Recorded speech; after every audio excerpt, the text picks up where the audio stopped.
குறி சொல்லுகிறவன், உடுக்கடிக்கிறவன், வேப்பல் அடிக்கிறவன் இவன் அல்ல. இவர் எல்லாம் ஒளிந்து போய் விடுவார்கள். மேலான காரியங்களை பேசுகிற தீர்க்கதரிசிகள். நீங்க இப்ப பாக்குற எந்த தீர்க்க தரிசனத்தையாவது ஒரு ஏசாயாவோ எரேமியாவோ எசேக்கியேலோ செய்த மாதிரி நீங்க பார்த்திருக்கீங்களா? அவர்கள் தீர்க்க தரிசிகள். தாயின் வயிற்றிலிருந்தே தீர்க்க தரிசன ஊழியத்திற்கு என்று வேறு பிரிக்கப்பட்டவர்கள். இந்த மாதிரி சின்ன சின்ன மந்திர வித்தைகள் செய்கிறவர்கள் அல்ல அவர்கள். தேசத்தை அசைச்சு பார்த்தவங்க, கர்த்தருக்கு என்று பெரிய காரியங்களை செய்தவர்கள். அப்படிப்பட்ட தரமான தீர்க்க தரிசிகளை எழுப்பும் ஒரு புதிய அபிஷேகம் உன்மேல் வருகிறது. நீங்கள் செய்வதற்கு ஒரு பெரிய வேலையை கர்த்தர் வைத்திருக்கிறார். அது மறுபடியும் திரும்ப வருகிறது. கர்த்தர் சொல்லுகிறார், ஒரு காலத்தில் நீங்க பார்த்தீங்களே தீர்க்கதரிசிகளின் ஊழியங்கள் என்றால் எப்படி இருக்கும் என்று பார்த்தீங்களே, அதே மாதிரி திரும்ப வருகிறது. அதான் கர்த்தர் நமக்கு கொடுத்த வாக்குத்தத்தம். இது எப்ப நடக்குமா? கடைசி நாட்கள்ல. கடைசி நாட்கள் என்பது இஸ்ரவேல் திருப்தி அடைந்து ஒரு தனி தேசமாய் மாற்றப்பட்ட காலத்துக்கு பிறகு வருகிற காலம். அது எப்ப வேணாலும் வரலாம். 1000 வருஷத்துக்கு பிறகு வரலாம். இப்ப பாருங்க, கிட்டத்தட்ட ஒரு 65-70 வருஷம் ஆச்சு தேசம் விடுதலையாகி தனி தேசமாய் மாறி. இனி வருகிற நாட்கள்ல தான் கடைசி நாள் வரப்போகிறது. இந்த நாட்கள்ல தான் அந்த அபிஷேகம் வரப்போகிறது. அவர்கள் புசித்து குடித்து திருப்தி அடைந்து தனி தேசமாய் மலர்ந்திருக்கிற இந்த நாட்களிலே எந்த நேரமும் கடைசி நாள் வந்து விடலாம். கடைசி நாட்கள்ல கர்த்தர் சொன்ன வாக்குத்தத்தம் நிறைவேற துவங்கி விடலாம். ஒரு பெரிய தீர்க்க தரிசன தலைமுறை எழும்ப ஆரம்பித்து விடலாம்.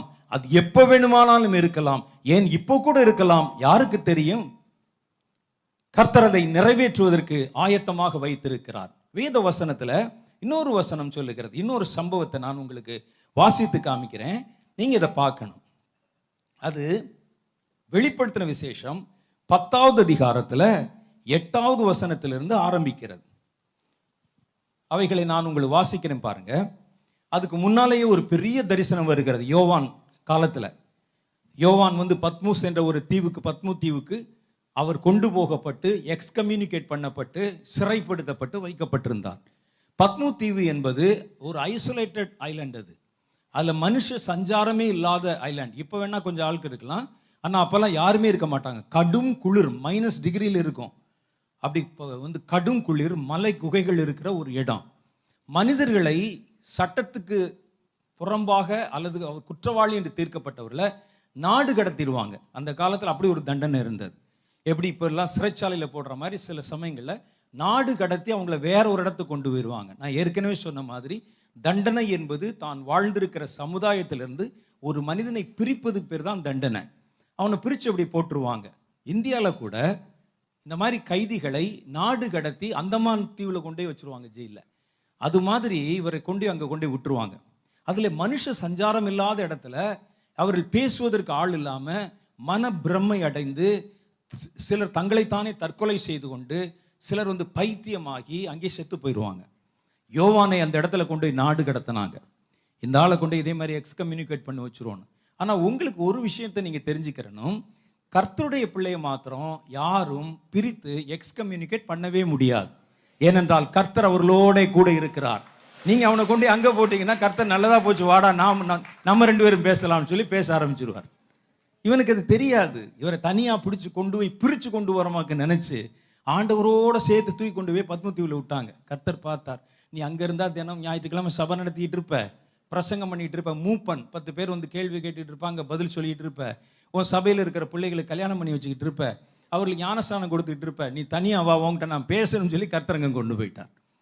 அங்கே கர்த்தர் அவரோடு கூட இடைப்பட்டு பேசினார். அவர் தான் வெளிப்படுத்தின விசேஷம். அதுல ஒரு சம்பவத்தை அவர் சொல்றார் பாருங்க. நீங்க அதுல 1வது வசனத்திலிருந்து படிச்சா அவர் பார்த்த காட்சியின் அமைப்பும் அதனுடைய பயங்கரமும் நமக்கு தெரியும். 8வது வசனத்திலிருந்து நமக்கு தேவையான பகுதி ஆரம்பிக்கிறது. நான் வானத்திலிருந்து பிறக்க கேட்ட சப்தம் மறுபடியும் என்னுடனே பேசி, சமுத்திரத்தின் மேலும் பூமியின் மேலும் நிற்கிற தூதனுடைய கையில் இருந்தும் திறக்கப்பட்ட சிறு புத்தகத்தை நீ போய் வாங்கிக்கொள் என்று சொல்லிற்று. அவர் பார்க்கிறார், ஒரு பெரிய தேவதூதன் அங்க நிற்கிறாரு. அதுக்கு மேல நீங்க படிச்சு பார்த்தா அவருடைய கையில திறக்கப்பட்ட ஒரு சிறு புத்தகம் இருந்தது. அவன் வலது பாதத்தை சமுத்திரத்தின் மேலும் இடது பாதத்தை பூமியின் மேலும் வைத்திருந்தான். வானத்துக்கு பூமிக்கு பெரிய ஒரு ஆள் நிற்கிறார். சிங்கம் கர்ஜிக்கிறது போல மகா சப்தமாய் ஆர்ப்பரித்தான். அவன் ஆர்ப்பரித்த போது 7 இடிகளும் சப்தமிட்டு முழங்கின. அவ்வேழு இடிகளும் தங்கள் சப்தங்களை முழக்கின போது நான் எழுத வேண்டும் என்று இருந்தேன். அப்படின்னா என்ன அர்த்தம்? அந்த அந்த 7 இடி முழக்கங்களும் சப்தம் மாதிரி நமக்கு கேட்டாலும் அதுல வேற ஏதோ வார்த்தை கேட்டிருக்கிறது இருக்கு. அதை எழுதணும்னு இருந்தாராம். அப்போ 7 இடி முழக்கங்கள் சொன்னவைகளை, அப்ப ஏதோ சொல்லி இருக்கு, சொன்னவைகளை நீ எழுதாமல் முத்திரை போடு என்று வானத்திலிருந்து ஒரு சப்தம் உண்டாயிற்று. சமுத்திரத்தின் மேலும் பூமியின் மேலும் நிற்கிறதாக நான் கண்ட தூதன் தன் கையை வானத்துக்கு நேராக உயர்த்தி, இனி காலம் செல்லாது, ஆனாலும் தேவன் தம்முடைய ஊழியக்காரர்களாகிய தீர்க்கதரிசிகளுக்கு சுவிசேஷமாய் அறிவித்தபடி 7ஆம் தூதனுடைய சத்தத்தின் நாட்களிலே அவன் எக்காலம் ஊத போகிற போது தேவ ரகசியம் நிறைவேறும் என்றான். அப்போ வானத்திலிருந்து பிறக்க கேட்ட சத்தம் மறுபடி யோவானிடத்துல கேட்குது. நீ கண்ட அந்த தூதனிடத்துல அவன் கையில ஒரு புஸ்தகம் வச்சிருக்கிறான் பாரு, அதை போய் வாங்கு அப்படின்னு சொன்னது. எப்படி இருக்கு யோசிச்சு பாருங்க. அவரே ஜெய்ஜாண்டிக்கா வானத்துக்கும் பூமிக்கு நின்று ஒரு காலை கடல்ல விட்டு கலக்கிட்டு இன்னொரு காலை வந்து பூமியில வச்சு சிங்கம் மாதிரி கரிச்சிச்சு இடி முழக்கெல்லாம் விழுகும் போது கையில வச்சிருக்க புஸ்தகம், ஐயா புஸ்தத்தாங்கன்னு கேட்டா அப்படி இருக்கும். ஆண்டவர் சில சமயத்தில் இப்படிதான் பண்ணிடுவார். போ அப்படின்னு இவர் பார்க்கிறாரு. என்ன சாதாரண ஒரு தூதன் வந்தா கூட பரவாயில்ல, இவர் சாதாரண தூதனை பார்த்தாலே காலில் விழுந்துருவாரு. இவரை கொண்டு இவ்வளவு பெரிய தூதர்கள் கையில கொண்டு போய் கையில் இருக்க புஸ்தகத்தை வாங்கு அப்படின்னு சொன்னா, அவர் போய் நான் தூதனிடத்தில் போய் அந்த சிறு புஸ்தகத்தை, அவர் எப்படி கேட்டிருப்பார் யோசிச்சு பாருங்க. அந்த சிறு புஸ்தகத்தை தாருங்கள் கேட்க முடியுமா? அவர் அந்த தூதனிடத்தில் போய் அந்த சிறு புஸ்தகத்தை எனக்கு தாருங்கள் என்றேன். அதற்கு அவன், நீ இதை வாங்கி புசி. புஸ்தகம் என்பது வாசிப்பதற்காக கொடுக்கப்பட்டது, தெரியுமா? நீங்க என்கிட்ட வந்து புஸ்தகத்தை, பிரதர் நீங்க வச்சிருக்க பைபிளை எனக்கு தாங்க, நான் தர்றேன், ஆனா நீ சாப்பிடணும் சொன்ன எப்படி இருக்கும்? புஸ்தகம் என்பதை வாசிப்பதற்கு தானையா, ஆனா அவர் சொல்ற நீ சாப்பிடணும், இதை நீ வாங்கி புசி, இது உன் வயிற்றுக்கு கசப்பா இருக்கும், ஆனால் அது உன் வாய்க்கு தேனை போல மதுரமா இருக்கும். ஒரு மனிதன் தன்னுடைய ருசியை உணர்ற இடம் எது? நாக்கு. அப்புறம் எப்படி வயிறு எப்படி கசப்பை உணரும்? வயிற்றுல உள்ள போன கடவுடன் கசக்குமா, கசப்பா இருக்குமா? ஒரு ஏப்பம் வந்தா கூட கசப்பா இருக்குமா, ஒரு புளிப்பா இருக்குன்னு சொல்றோம்ல, அது மாதிரி கசக்குமா வயிறு. ஆனா சாப்பிடும்போது இனிப்பா இருக்குமா? அப்போ அவர் சொல்லுகிறார் மதுரமா இருக்கும். நான் இந்த சிறு புத்தகத்தை இந்த தூதனுடைய கையில் இருந்து வாங்கி அதை புசித்தேன். தீர்க்கதரிசிகளுடைய நிலைமை தான். ஒரு கொடுத்து சாப்பிட்றான்னு சொன்னா புஸ்தகத்தை சாப்பிட்டே, நம்ம அவர் எழுதும்போது ரொம்ப ஜென்டலா இருக்கு. காட்சியை கற்பனை பண்ணி பாருங்க. புஸ்தகத்தை வாங்கி அப்படியே கடிச்சு கடிச்சு கடிச்சு கடிச்சு பைபிளை கடிச்சு கடிச்சு அப்படியே சாப்பிட்டா எப்படி இருக்கும்? விக்கல் ஒரு பக்கம், தண்ணி குடிக்கலாமா குடிக்கக்கூடாது தெரியாது, அப்படி கடகடன்னு அந்த புத்தகத்தை கடித்து சாப்பிட்டேன். அது என் வாய்க்கு தேனை போல மதுரமாய் இருந்தது. அதை புசித்த உடனே என் வயிறு கசப்பாயிற்று. இதெல்லாம் விட்டுருங்க, கீழே வருது பாருங்க. அப்பொழுது அவன் என்னை நோக்கி, இது ஒரு அனாயின்சிங், இது ஒரு அபிஷேகம், தேவனுடைய வார்த்தைகள் நிரம்பின ஒரு அபிஷேகம். இந்த அபிஷேகத்தை நீங்க புசிக்கிற மாதிரி புசிக்கணும், அது உங்களுடைய சரீரத்துக்குள்ளே போகணும், உள்ள போகுது. அப்பொழுது அவன் என்னை நோக்கி, நீ மறுபடியும் அநேக ஜனங்களையும் ஜாதிகளையும் பாஷைக்காரரையும் ராஜாக்களையும் குறித்து தீர்க்க தரிசனம் சொல்ல வேண்டும் என்றான். இப்ப அது சாப்பிட்டீலப்பா, உனக்கு அடுத்த ஒரு ப்ராஜெக்ட், ஒரு வேலை. நீ என்ன செய்யணும்னா மறுபடியும் பாஷைக்காரரை ஜாதிக்காரரை ஜனங்களை ராஜாக்களை குறித்து தீர்க்க தரிசனம் சொல்லணும், இதான் உன்னுடைய வேலை அப்படின்னு சொன்ன. இதுல நமக்கு என்ன ஒரு கேள்வி வருதுன்னா, இந்த மறுபடியும் சொல்றாரு, அப்ப இதுக்கு முன்னால யோவான் தீர்க்க தரிசியா இருந்தாரா? சொல்லுங்க, எங்கேயாவது தீர்க்க தரிசனம் சொல்லியிருக்காரா யோவான்? வெளிப்படுத்தின விசேஷம் எழுதுற வரைக்கும் யோவான் ஒரு சுவிசேஷகனாக அறியப்பட்டிருந்தார்.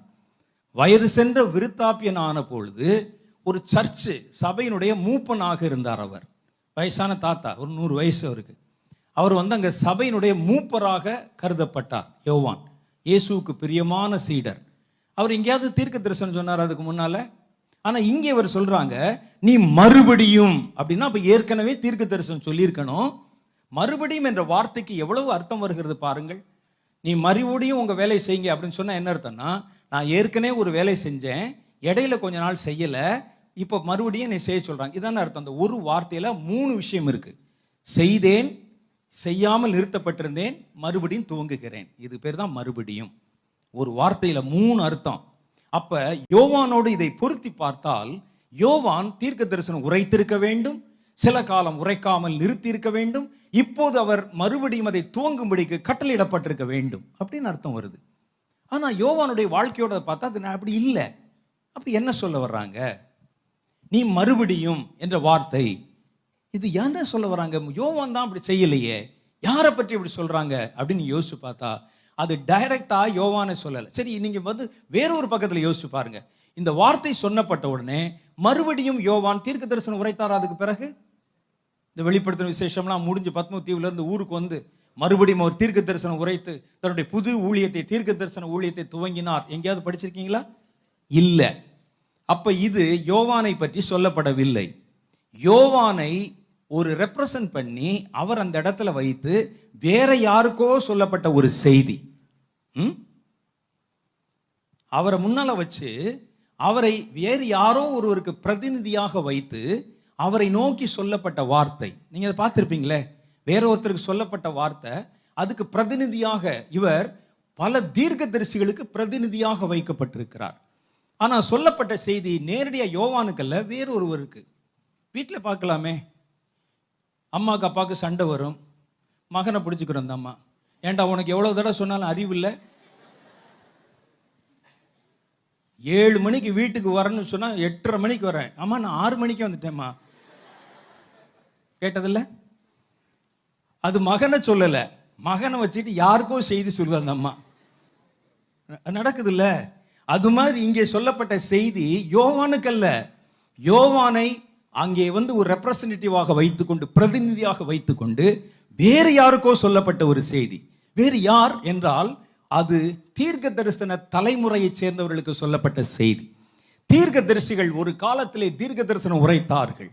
திருச்சபையின் காலங்கள் வரும்பொழுது தீர்க்க தரிசிகள் தீர்க்க தரிசனம் உரைப்பதை குறைத்து கொண்டார்கள், அல்லது வேறு விதமான தீர்க்க தரிசனங்கள் உரைச்சாங்க. பழைய ஏற்பாட்டு தீர்க்க தரிசிகளை நீங்க பாருங்க, ராஜ்யத்தை குறித்து, ராஜாக்களை குறித்து, வரும் காலங்களை குறித்து, இனி தேவனுடைய திட்டங்களை குறித்து ப்ராஃபஸி பேசினாங்க. ஆனா இடைப்பட்ட காலத்துல திருச்சபையின் காலம் வந்த பிறகு, முதல் நூற்றாண்டுக்கு பிறகு தீர்க்க தரிசிகள் கொஞ்சமா குறைஞ்சு போயிட்டாங்க. அதுக்கு பிறகு வந்த தீர்க்க தரிசிகள் எல்லாம் சபை சார்ந்த தீர்க்க தரிசனங்களை சொன்னாங்க. அப்படிதானே?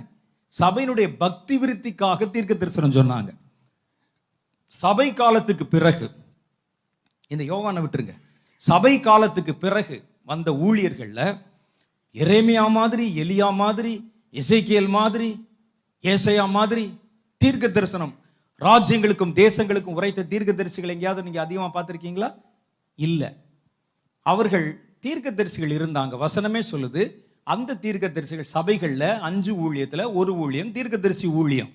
அந்த தீர்க்க தரிசிகள் சபையின் பக்தி விருத்திக்காக பேசினாங்க. சபை பக்தி விருத்தி அடையவும், சபை தன்னுடைய தலையாகிய கிறிஸ்துவை பற்றி கொள்ளவும் தீர்க்க தரிசனம் உரைத்தார்கள். அப்படித்தான் வேதம் சொல்லுது.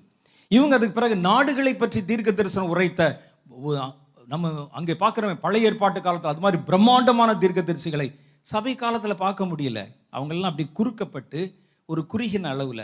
இப்ப ஆண்டவர் சொல்றாரு, ஒரு காலத்துல தீர்க்க தரிசிகள் ராஜ்யத்தை குறித்தும் ராஜாக்களை குறித்தும், அதான் அவர் சொல்றாரு பாருங்க, மறுபடியும் எதை சொல்லணுமா? ராஜ்யத்தை குறித்தும் ராஜாக்களை குறித்தும் பாஷைக்காரரை குறித்தும் அநேக ஜாதிகளை குறித்தும் ஜனங்களை குறித்தும் நீ மறுபடியும் தீர்க்க தரிசனம் உரைக்கணும். நீ இடையில கொஞ்ச நாள் நிறுத்தப்பட்டிருந்த இந்த ஊழியம் மறுபடியும் தீர்க்க தரிசிகள் எழும்பி தேசங்களுக்கு தீர்க்க தரிசனம் உரைக்க போறாங்க, அதை சொல்லணும் நீ என்று சொல்லி கர்த்தர் யோவான் வழியாக ஒரு செய்தியை நமக்கு கொடுத்தார். இதுதான் இந்த கடைசி காலத்தில் எழும்ப போற தீர்க்க தரிசிகள்.